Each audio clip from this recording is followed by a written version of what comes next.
말씀 같이 보도록 하겠습니다. 고린도전서 3장 5절부터 9절까지 말씀입니다. 고린도전서 3장 5절부터 9절까지 말씀인데요. 제가 5절 말씀 읽겠습니다. 그런즉 아볼로는 무엇이며 바울은 무엇이냐? 그들은 주께서 각각 주신 대로 너희로 하여금 믿게 한 사역자들이니라.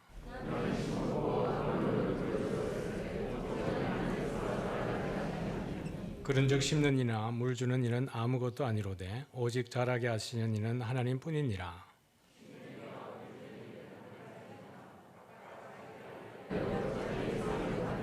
같이 읽습니다.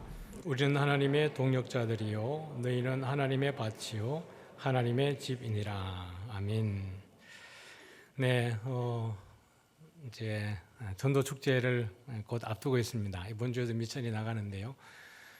화요일마다 저희들이 전도 나가서 또 이렇게 복음 전하는데 또 여러분들이 11월 6일 날 오시겠다고 이렇게 구도로 약속하시는 분들도 꽤 있으세요. 그분들이 오시기에는 또 인도하는 분들이 필요하겠지만은 여러분 기도해 주셔서 그분들의 약속이 또 말로만 아니라 또 마음이 움직여져서 교회로 나올 수 있도록 여러분들이 힘써서 기도로 함께 해주시면 좋겠습니다. 관계전도팀 또 노방전도팀 이 가운데에 많은 결실들이 있습니다.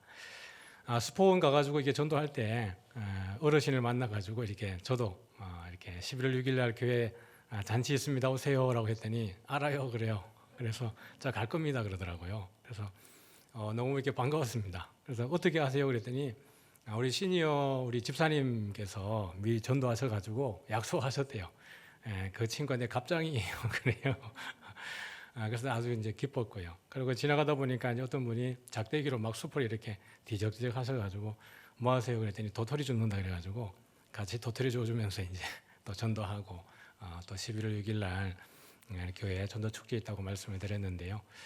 여러분들이 기도해 주셔서 또 우리 전도팀이 더 힘있게 전도하고 있습니다. 아마 여러분도 일상에서 여러분 열심히 전도하고 있고 또 전도 축제에 맞추어 가지고 교회 미션들을 잘 따라오고 있는 줄 압니다.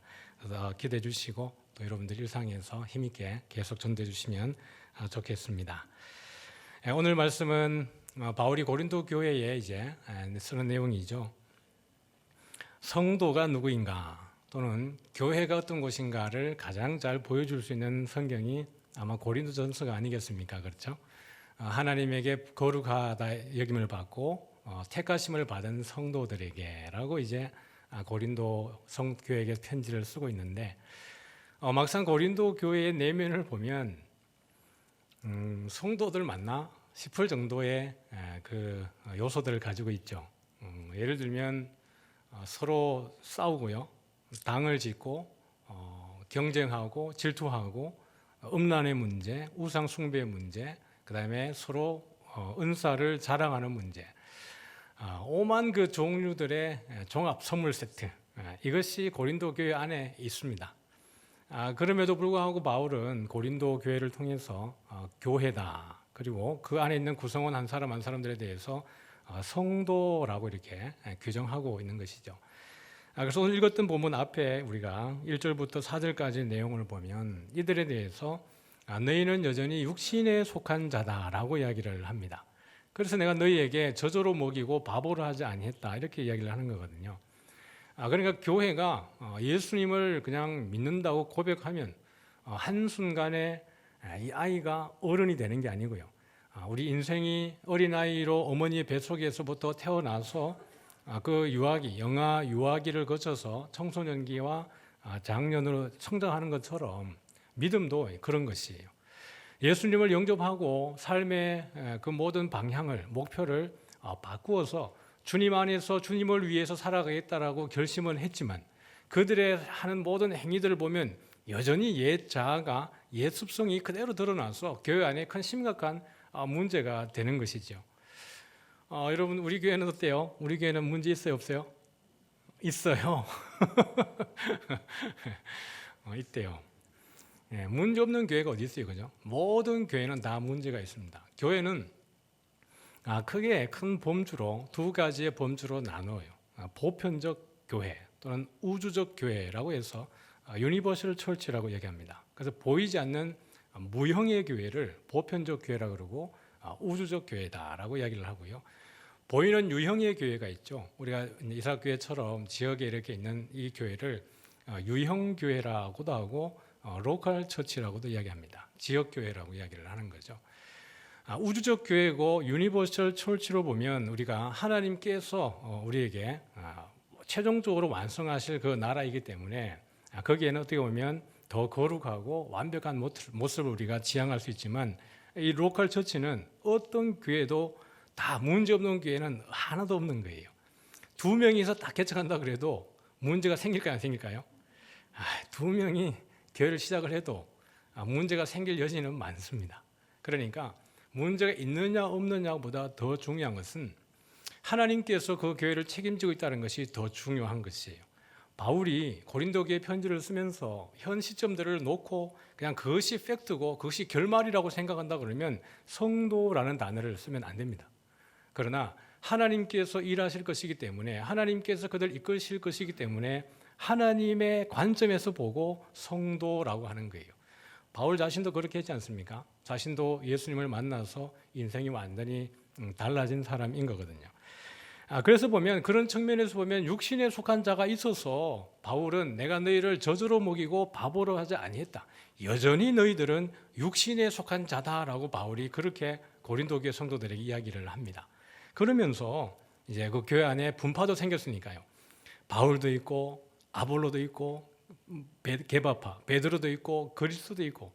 그러니까 교회가 처음에 막 이렇게 모여가지고 성장하다 보니까 그 안에 나는 바울이 좋아. 바울의 열정과 바울의 지식과 그 탁월함이 좋아. 이렇게 따르는 사람도 있고요. 아볼로를 따르는 사람도 있습니다. 아볼로는 바울과는 다르지만 참 온유하고 잘 몰라요. 그냥 예를 드는 겁니다. 나는 아볼로가 훨씬 좋아. 이렇게 따르는 분파들이 있었던 거예요. 그러다 보니까 이들이 그리스도도 바울과 게바처럼 한 그 지도자인 것처럼 그리스도까지 내려놓고 나는 그리스도가 좋아라고까지 하는 거예요. 그러니까 바울이 오늘 5절에 뭐라 그래요? 같이 한번 읽어볼까요? 5절입니다. 시작. 그런즉 아볼로는 무엇이며 바울은 무엇이냐? 그들은 주께서 각각 주신 대로 너희로 하여금 믿게 한 사역자들이니라. 바울은 그래요. 아무것도 아니라는 거예요. 아볼로도 나도 게바도 그리스도는 우리 주님이니까요. 아무것도 아니고 그냥 우리는 다 동일한 선상에 놓여 있는 사역자에 지나지 않아라는 것입니다. 여러분 교회의 주인이 누구이십니까? 우리 예수님입니다. 주님 이외에는 다 똑같아요. 목사나 우리 중직자들이나 갓 들어온 성도님들이나 전부 다 동일하게 주 안에서 성도됨인 줄 믿으시길 바랍니다. 목사라고 여러분 권세 있는 게 아니에요. 중직자라고 권세가 있는 게 아닙니다. 그냥 동일한 선상에서 동력자이고 먼저 믿고 먼저 성장한 사람은 믿음이 약한 자들을 위해서 더 많이 수고하고 더 많이 헌신하는 무거운 책임을 맡은 것이지 그것이 권세도 아니고 권력도 아닌 것입니다. 그러니 오늘 바울이 말하는 게 그거예요. 바울이나 아볼로나 나나 아볼로나 게바나 그냥 똑같은 사역자들인 것이지 누가 누구를 따라가는 것 자체는 아주 잘못된 것이라고 바울이 가르쳐주고 있는 거예요. 그래서요 6절을 보면 같이 한번 볼까요? 시작. 나는 심었고 아볼로는 물을 주었으되 오직 하나님께서 자라나게 하셨나니. 그러니까요 극단적으로 낮추는 거예요. 바울이 극단적으로 나는 심은 것뿐이고 아볼로는 물을 주었는데 이것을 자라나게 하는 분은 누구라는 거예요? 하나님이에요. 그러니까 자기와 아볼로의 그 역할에 대해서는 과거형으로 썼어요. 물론 당연히 지금도 하고 있겠지만 거기에 더 초점을 두었습니다.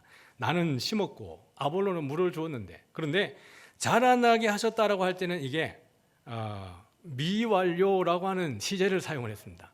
뭐냐면 지속적으로 계속해서 성장하게 한다라는 거예요. 나의 역할은 그냥 복음을 전하고 그들에게 내 할 일을 한 것이고 아볼로는 목양을 통해서 어떻게 지내는지를 잘 살핀 것뿐이지만 이것을 신앙이 자라나게 하고 성도로 만들어가는 것은 누구라는 거예요? 이게 하나님의 영역이라는 거예요. 사람이 할 수 있는 게 아니고 그것은 하나님의 영역이기 때문에 우리는 그저 사역자로 동력자로 그렇게 하나님이 시키는 일에 충성한 것뿐이야 라고 이야기를 하는 거예요. 그러면서 바울은 아볼로는 중요한 게 누구라고 드러내고 싶은 거예요? 하나님이 드러내고 싶은 거예요. 여러분의 성도됨은 하나님의 은혜인 줄 믿으시길 바랍니다. 물론 여러분 때를 따라서 좋은 지도자를 만나는 것은 복입니다. 좋은 목사님을 만나고 좋은 리더를 만나는 것은 복이죠. 그러나 궁극적으로 여러분을 성도되게 하고 여러분을 성장하게 하는 것은 하나님인 줄 믿습니다. 성령 하나님께서 여러분에게 내주하셔서 여러분에게 할 것을 가르치시고 인도하셔서 세상으로 가지 않고 주 안에 든든히 붙어 있도록 여러분 안에 내주하고 여러분에게 역사하는 것은 하나님이세요. 저는 또 우리 교육자들은, 중직들은 하는 일들이 성도님들이 믿음에서 이탈하지 않도록 그 돌보는 사실은 마땅히 해야 되는 일들을 하는 것이고요. 내면의 성장은 하나님이 전적으로 책임지는 것이에요.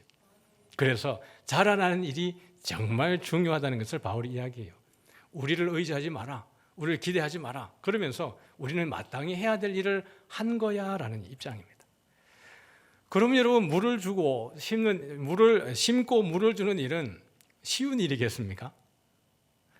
여러분, 이게 쉬운 일이 아니거든요. 바울이 어떻게 심었는지 여러분 아시죠? 바울이 예수님 믿고 난 이후에 그의 삶을 보면 정말 순교자의 삶을 살았습니다. 그냥 나무그늘 밑에 앉아가지고 지나가는 사람들에게 예수 천당 불신 지옥이라고 외치는 것으로 그렇게 하지 않았습니다. 바울이 가서 복음을 외치는 곳마다 사선을 넘나드는 거예요. 유대인들이 쫓아와서 돌을 던지고 한 번은 그가 죽은 줄 알고 성 밖에 내던짐을 당하는 일까지 벌어졌습니다. 강도의 위험에, 배고픔에, 매를 맞음에 그런 파선의 위험 가운데 노출된 것이 한두 번이 아니었습니다. 그럼에도 불구하고 바울이 나는 그냥 심었다라고 하는 것은 자기의 수고가 없다는 말을 하는 게 아니라 그만큼 내가 이렇게 하는 것이지만 마땅히 한 것이고 더욱 중요한 것은 누구라는 거예요? 하나님이 제일 중요하다는 것을 이야기하는 겁니다. 아볼로의 수고가 여러분 적은 것이었겠습니까? 아닙니다. 그러니까 바울과 아볼로의 수고는 아주 하찮고 그냥 기본적인 역할만 하고 이걸 하는 게 아니고요. 성도들의 생활이 마땅히 해야 될 일들을 열심으로 충성스럽게 감당해야 되는 것이에요. 나는 예수 믿습니다라고 하는 아주 간념적이고 추상적인 신앙 고백, 나는 주님을 위해서 내가 했던 그 모든 죄를 고백합니다라고 하면 다 회개되어졌다라고 믿는 아주 편안한 그런 종교 생활을 말하는 게 아니고요. 믿음은 반드시 우리의 삶을 동반하게 되어져 있습니다. 믿음은 행함을 동반하게 되어져 있는 것이 참 믿음인 것이에요. 그런데 많은 성도들이 오해하고 나는 예수님 믿습니다라고 하고 어떤 것도 내 삶에 헌신하지 않고 희생하지 않으려고 하는 것이에요. 그것은 바울이 말하는 내가 심었고 바울은 심었고 아볼로가 물을 줬다 하는 것의 의미를 잘 모르는 것입니다. 정말 우리는 내 주를 위해서 마음과 뜻과 정성을 다해서 충성 헌신해야 되는 것입니다. 그럴 때 하나님이 우리에게 더 많은 복을 주는 줄 믿으시길 바랍니다. 복은 하나님이 기본적으로 성도들에게, 하나님의 백성에게 주기로 하신 것이에요. 교회가 너무 복에 대한 것에 대해서 이렇게 알러지 반응이 있는 것이 조금 안타까움이 있습니다. 너무 이것을 기복신앙으로 잘못 우리가 가르쳐 놔버려가지고 설교하는 가운데, 성경을 말하는 가운데 복 받으세요라고 이야기하면 뭔가 기복을 자꾸 요청하는 것처럼 말하는데 그러지 않고요. 하나님은 우리를 만드실 때 애초에 하나님의 복을 우리에게 주셨습니다. 여러분, 시편에 가장 먼저 시작하는 첫 단어가 뭐예요? 복 있는 사람이에요. 산상수훈의 팔복에 여러분, 그 팔복에 팔 다음에 뭐예요? 복이에요. 팔복. 8개의 복이에요. 심령이 가난한 자는 뭐가 있어요? 복이 있어요. 예수의 말씀에 순종하라고 하는 그 의미가, 목적이 뭐예요? 복된 삶이 뭔지를 말씀하시고 그것을 살라는 거예요. 그러면 하나님께서 복을 주시겠다는 것이거든요. 그러니까요, 6절, 8절을 한번 보면요, 같이 한번 볼까요? 8절입니다. 시작. 심는 이와 물 주는 이가 한 가지이나 각각 자기가 일한 대로 자기의 상을 받으리라. 예. 여러분, 이게 농사가 쉽지 않습니다. 농사는요, 이게 심는다는 것, 그 다음에 물 준다는 것은 쉬운 일이 아니에요. 하다가 안 되면 시골 가서 농사는 지어야지.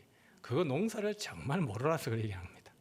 농사는 정말 기술이 있어야 하고 정보가 있어야 하고 부지런해야 되고 건강해야 되고, 농사는 그야말로 아무나 하는 게 아닙니다. 어려운 거예요. 그러니 이 수고를 우리가 마땅히 할 때 바울은 말하기를 심는 이와 물 주는 이가 한 가지라고 했는데, 이 한 가지라는 의미는 목적이 한 가지라는 거예요. 우리가 먹든지 마시든지 무엇을 하든지 뭘 위해서 살아요? 하나님의 영광을 위해 살아가는 거예요. 바울이 심는 것도 하나님의 영광이고 아볼로가 물을 주는 것도 하나님의 영광을 위해서 하는 것이에요. 그러니까 여러분, 여러분에게 주어진 은사를 따라서 헌신하고 봉사하고 충성하는 것이 각각 다르죠. 영역이 달라요. 그러나 목적은 어때요? 한 가지예요. 하나님의 영광을 위해서 내게 주어진 것, 그것이 볼륨이 작은 것이든 볼륨이 아주 큰 것이든 간에 교회에서 하는 일 아니면 내 일상의 삶 현장 가운데 사는 그 모든 일들의 목적이 뭐예요? 한 가지예요. 뭐예요? 하나님의 영광을 위해서 하는 거예요. 그렇게 할 때에 각각 자기가 일한 대로 무엇을 받아요? 예, 자기의 상을 받는 거예요. 바울은 고린도전서 15장에 부활에 대한 이야기를 하면서요, 교회 안에서 얼마나 많은 분쟁과 시기와 질투가 있었겠어요? 그러다 보니까 성도들이 낙심하고 상처받는 일들이 너무 많았어요. 그런 가운데 우리가 죽고 나면 어떻게 할 거냐라고 하는 여러 가지 궁금증도 생겼죠. 그런 가운데 부활에 대한 이야기를 하면서 바울은 이렇게 우리에게 이야기합니다. 우리 고린도전서 15장 41절을 한번 볼까요? 같이 보겠습니다. 시작. 해의 영광이 다르고 달의 영광이 다르며 별의 영광도 다른데 별과 별의 영광이 다르도다 그랬습니다. 해의 빛의 그 밝기가 다르고요, 달의 밝기가 다르고 별의 밝기가 다른데 별도 별들의끼리 밝기가 다르다 그랬어요. 맞죠? 근데 이것이 우리의 영광에 대한 부분입니다. 우리가 하나님 앞에 이 땅에서 어떻게 살았느냐에 대해서 하나님이 그들이 한 대로 그들에게 주실 것인데 그 영광이 다르다는 거예요. 하나님께 속한 형상이 있고 땅에 속한 형상이 있다 그랬거든요. 마지막 날에는 우리의 그 부활의 몸이 얼마나 신령한지 감히 우리가 비교할 수 없을 만큼 영화롭다고 바울은 가르쳐주고 있습니다. 그 가운데 우리가 받는 상이 다 똑같다고요? 다르다고요? 다르다고요.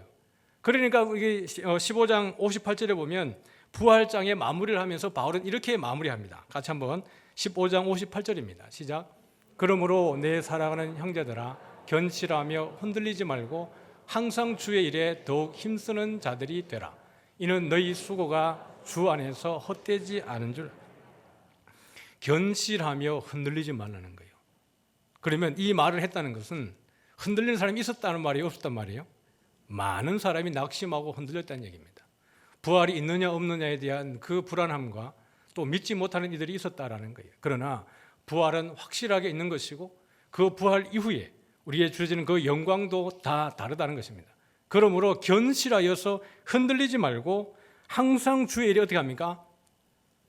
더 힘쓰라는 거예요. 믿음의 고백하고 앉아있지 말고 정말 전투적으로 이 전투적 교회인 거거든요. 지상의 교회는 로컬 처치는 전투적 교회입니다. 세상과 싸워야 되는 교회예요. 그러므로 우리의 믿음을 가지고 이 믿음을 지키기 위해서 하나님의 몸된 교회를 성장하기 위해서 우리는 더욱더 힘쓰는 자들이 되라는 거예요. 이는 너희 수고가 주 안에서 어떻게 해야 돼요? 헛되지 않다라는 겁니다. 우리는 여러분 세상에 이 노후를 위해서 얼마나 많이 준비를 합니까? 내가 지금은 못 먹어도 못 입어도 조금 더 절약해가지고 노후를 편하게 살겠다고 얼마나 많이 준비를 합니까? 그러면 노후 이후에 영생에 대해서는 우리가 고민하고 있습니까? 하나님이 그 영생에 대해서는 더 많은 것들을 우리에게 보증하고 있는 것입니다. 주 안에 더욱 힘쓰는 저와 여러분 되어지기를 주의 이름으로 축복합니다. 그러면 여러분 나는 왜 이렇게 일이 많노라고 하지 마시고 이 많은 일 끝에 여러분에게 그 영광도 다르다는 것을 꼭 기억하셔서 주님 붙들고 위로받으시기를 주의 이름으로 축복합니다. 오늘 이 말씀이 진리라면 반드시 여러분의 수고를 하나님이 하나도 빠짐없이 다 계수하고 계십니다. 오늘 구절 말씀을 보면 그래서 우리와 너희에 대한 이야기를 하면서요, 같이 한번 읽어볼까요? 시작. 우리는 하나님의 동역자들이요 너희는 하나님의 밭이요 하나님의 집이니라. 보면 우리는이 그랬으니까 바울과 아볼로는 또는 먼저 된 자들은 이겠죠. 하나님 안에서 먼저 복음을 듣고 성장해서 리더십을 가지고 있는 자들에 대해서는 우리는 하나님의 동역자들이요 라는 것입니다. 하나님과 함께 일을 하는 자, 모든 것이 합력의 선을 이루는 하나님의 동역자라는 것입니다. 여러분 되게 영광스럽죠. 누가 감히 하나님의 일에 동역할 수 있겠습니까? 하나님이 불러주는 것도 영광이고 하나님이 그 일에 동참케 하는 것도 영광입니다. 도대체 누가 하고 싶다고 여러분 이 일에 들어올 수 있습니까? 아니, 없는 거예요. 하나님의 일에 동역하고 하나님의 동역자가 된다는 것은 정말 지극히 거룩한 일입니다. 그런데 이제 믿음이 연약한 자들에 대해서 바울이 이렇게 이야기하는 거예요. 너희는 하나님의 뭐라고요? 밭이다 그랬어요. 그 다음에 하나님의 집이다 그랬어요.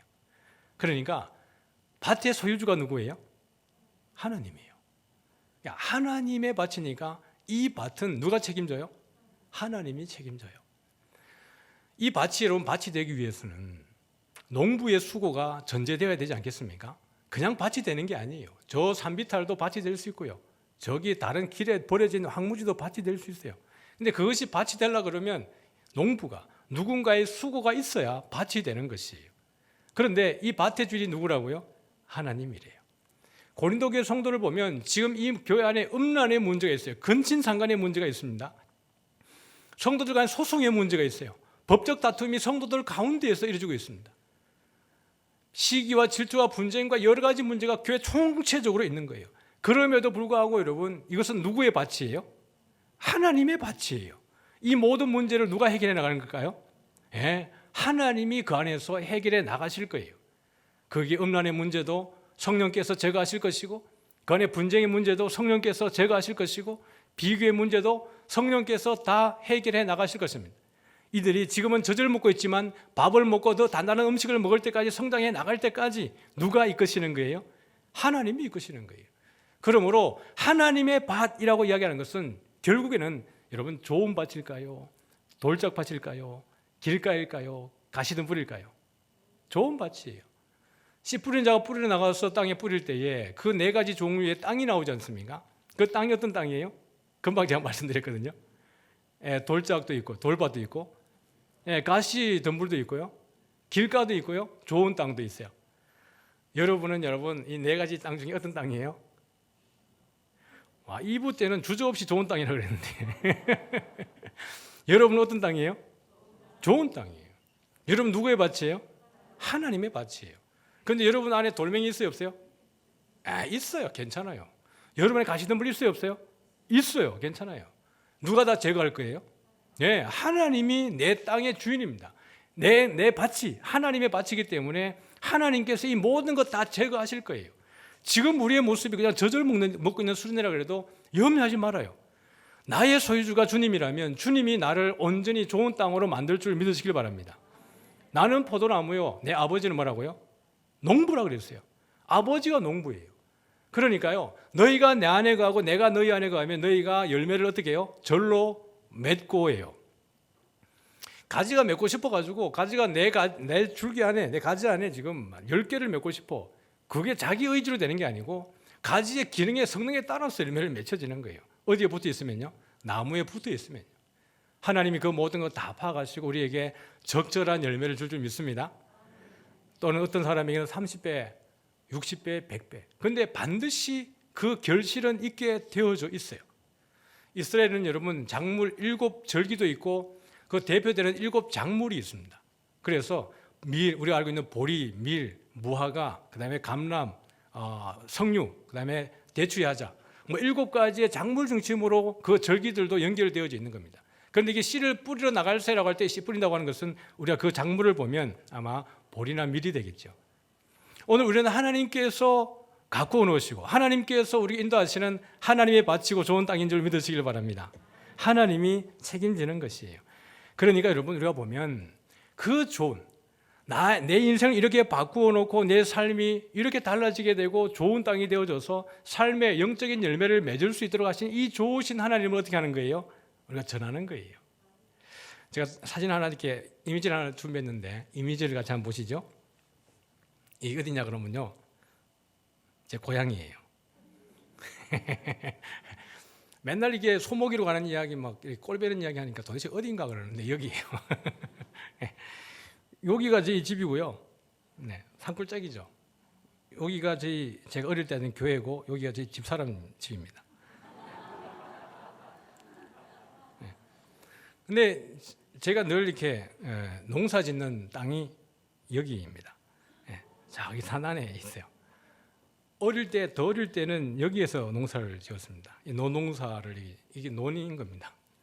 그리고 여기에 보면 작은 게 있는데 여기에 논이 있었는데 여기에서는 리어카도 가지 않아 가지고 매번 농사를 추수하면 별을 지게 지고 이거 산을 넘어서 다녔습니다. 어릴 때. 여기가 이제 어릴 때 지역인데, 여기 이제 어머니가, 여기 지금 이제 한 5만지기거든요. 1000평이에요. 근데 옛날에 여기는 계단논이었습니다.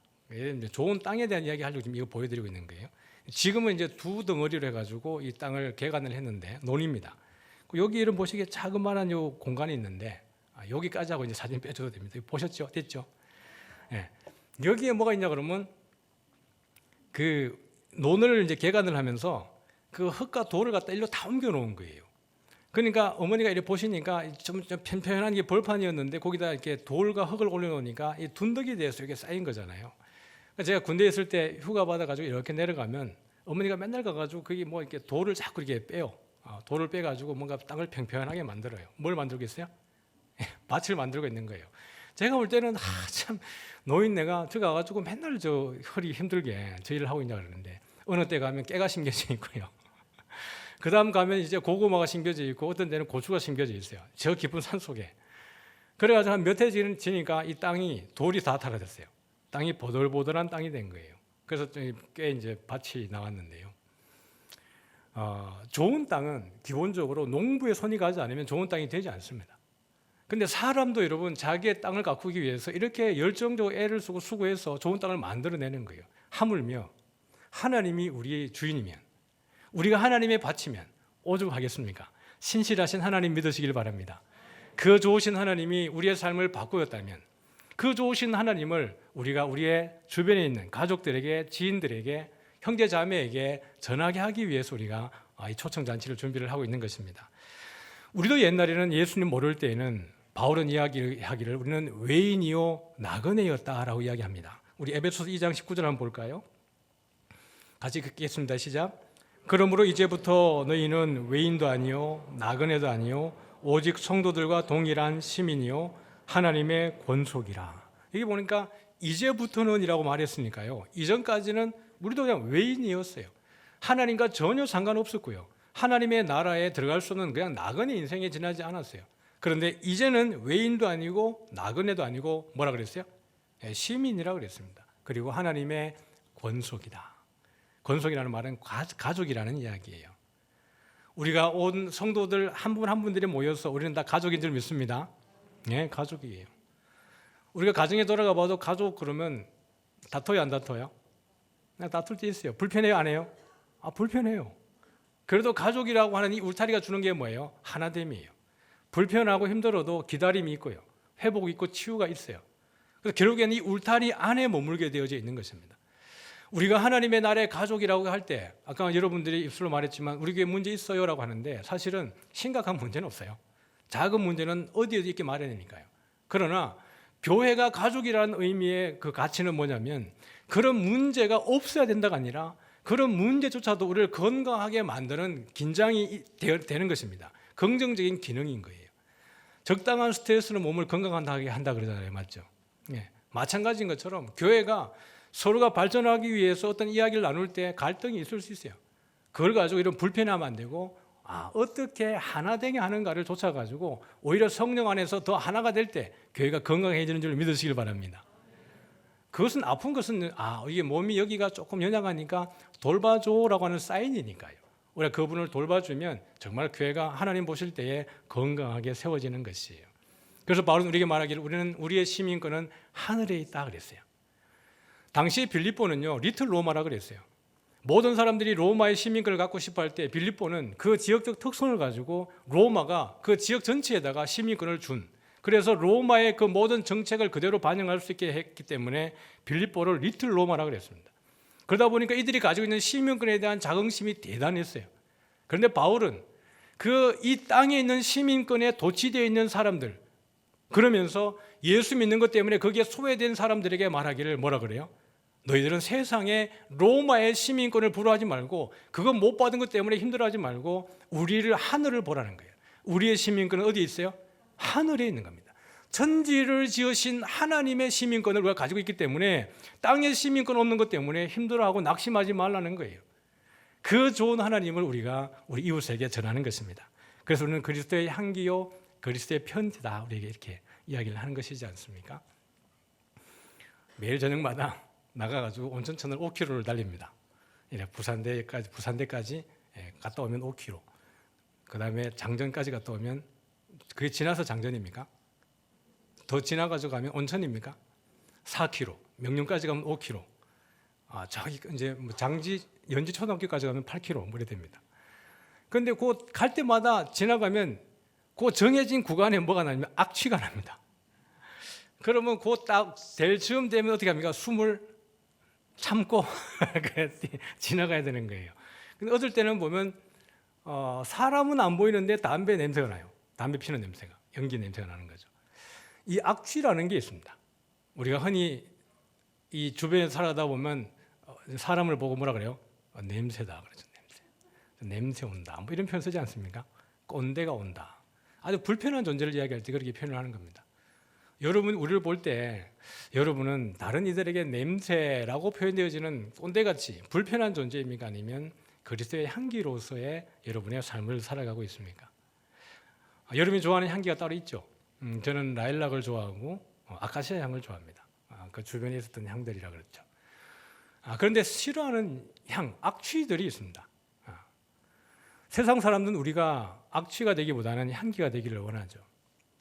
어쩌면 우리들도 세상 사람들을 전도하기 위해서 세상과 동일하게 그들과 이렇게 상황화되어지는 것을 아주 지혜롭고 교양 있고 멋있다고 판단할 수 있을지 모르겠습니다. 예를 들면 다른 이들이 회식을 하고 술을 마실 때 술 한 잔 같이 해주는 것이 그들을 배려하는 것이라고 생각하고 그냥 한 잔을 같이 마셔주는 것이 교양 있고 멋있고 지적이고 뭔가 세상을 잘 폭넓게 산다라고 생각할 수 있을지 모르겠습니다. 그러나 여러분 그것이 과연 세상에 믿지 않는 이들이 우리에게 바라는 것일까요? 그들은 우리가 그들과 같이 낮아지기를 바라지만 그럼에도 불구하고 그들 한켠에는 우리가 아주 독실함을 유지하기를 원하는 그 성향이 있다는 것을 꼭 기억하셔야 합니다. 목사도 술 마시더라. 다른 교단의 목사도 술 마시고 장로들도 술 마시던데 야, 너 한 잔 마셔라고. 여러분이 그를 전도하기 위해서 한 잔을 마셔드는 순간 그들은 뭐라 말할까요? 똑같네. 너나 걔나 똑같다 할 거 하나도 없네 라는 것입니다. 회식을 하고 1차, 2차 갈 때 2차에 가서 노래방 가고 단란주점 가고 그렇게 해서 그들이 원하는 방식에 마지막에 손을 딱 잡는 순간 그들이 하는 것은 뭘까요? 그럴 줄 알았어. 1차는 네가 견뎠지만 2차, 3차 와서 네가 포기할 줄 내가 알았어. 너 똑같은 거야. 그러니까 예수 믿는 사람들 다 똑같지 라고 말하고 싶어 합니다. 그것을 끝까지 우리가 믿음으로 인내하고 견뎌내고 치열하게 그 상황 가운데에서 견뎌내게 될 때에 그들의 마음속에는 다르다라는 것이 그들의 고백일 겁니다. 네가 믿는 하나님은 다르구나라는 그 고백이 여러분에게서 나기를 주의 이름으로 축복합니다. 지금까지 그걸 했다면 이제 앞으로는 어떻게 합니까? 야, 나 안 되겠어. 이제는 끊었어. 내 교회 가서 설교 듣다가 찔려 죽는 줄 알았어. 이제는 끊어야 되겠어. 그 결단을 보여주는 것이 더 큰 믿음인 줄 믿으시길 바랍니다. 이것이 그들에게 메시지예요. 너희가 그리스도의 향기라 그리스도의 편지라고 하는 것은 우리가 예수님의 메신저라는 얘기입니다. 내 자체가 예수님의 교훈의 메신저이고 하나님의 살아계신 메신저라는 것이 너희가 그리스도의 편지라는 것이에요. 우리가 그것을 잘못 전해서 잘못 살아가게 되면 우리가 그 내용을 왜곡해서 전하는 것입니다. 복음은 그것을 말하는 것이 아니거든요. 그래서 우리는 이 마음을 내가 그렇게 살아오는 마음을 이번 주간에 미션으로 뭘 드린 거예요? 편지 쓰기입니다. 손글씨로 우리 사랑하는 이들에게 내 마음을 전하는 것이에요. 그래서 여러분 다시 한번 잊어버릴까 봐 다시 한번 시각화 작업 지금까지 보여드렸던 걸 한 번 더 보여드립니다. 지난주는 미션이 뭐였어요? 선물 나누기입니다. 그러면서 행복으로의 초대를 위한 선물 나누기였고요. 이번 주는 뭐예요? 가족으로의 초대를 위한 손편지 쓰기예요. 하나님의 권속, 하나님의 가족이니까요. 그래서 여러분들이 마음을 담아서 쓰면 좋을 것 같아요. 저도 이렇게 딱 해가지고 이게 써봤어요. 글씨 못 썼으니까 줄일게요. 이렇게 해가지고. 그러니까 요 카드 안에, 초청장 안에 많이 쓸 수 없더라고요. 써보니까. 그러니까 여러분들이 여기에 글자의 숫자의 양보다는 뭘 담아요? 여러분의 진심을 담아요. 그래서 가장 짧은 글자는 제가 생각해 보니까 3자까지는 가능하겠대요. 와보라. 진심을 담아서 Come and see. 이 와보라의 또 다른 의미가 있거든요. Come and see도 되지만 Come and you will see도 됩니다. 와라. 그러면 네가 보게 될 거야 라는 것입니다. 그러니까 글자의 수도 중요한데 여러분의 마음을 담아서, 그리고 교회가 드리는 건 하나의 샘플이라고 말씀드렸죠. 목사님 초대장이 너무 촌스러워요 라고 할 수 있습니다. 예를 들면 그럼 여러분이 어떻게 해요? 문구점 가가지고 아주 예쁜 카드를 사가지고 쓸 수도 있어요. 그래서 저는 거기다가 여기 기프티 카드를 하나 넣어가지고 같이 해가지고 보낼 겁니다. 제가 보낼 거예요. 그래서 여러분들이 이번에 사랑을 그대 품 안에라고 할 때 이 사랑은 그리스도의 사랑입니다. 하나님의 사랑, 그리스도의 사랑을 내가 너에게 주고 싶어라는 메시지인 거예요. 그래서 우리가 오늘 바울이 말하는 것처럼 우리는 그냥 주님이 마땅히 시키는 일들을 감당하는 것뿐입니다. 나가서 내가 심고 물을 주는 것. 그러나 그 안에서 역사하는 분은 하나님이신 줄 믿으시길 바랍니다. 그래서 믿음으로 순종하시고 혹이라도 이번에 이 전도 축제에 나는 아무것도 할 수 없어요 라고 하는 분들은 여러분 마음에 부담 갖지 마세요. 여러분이 기도하는 것만으로도 이 일은 충분히 하나님의 일입니다. 믿으시길 바랍니다. 그래서 하나님이 얼마나 많은 분들이 초대되어 오고 우리 성도님들이 정말 한 영혼을 구원하기 위해서 얼마나 애쓰고 수고하고 전도하고 있는지를 함께 누리시기를 바랍니다. 그래서 이것이 우리 하나님의 축제가 되어지기를 주님 이름으로 축복합니다. 우리 다 같이 일어나셔서 찬양하겠습니다.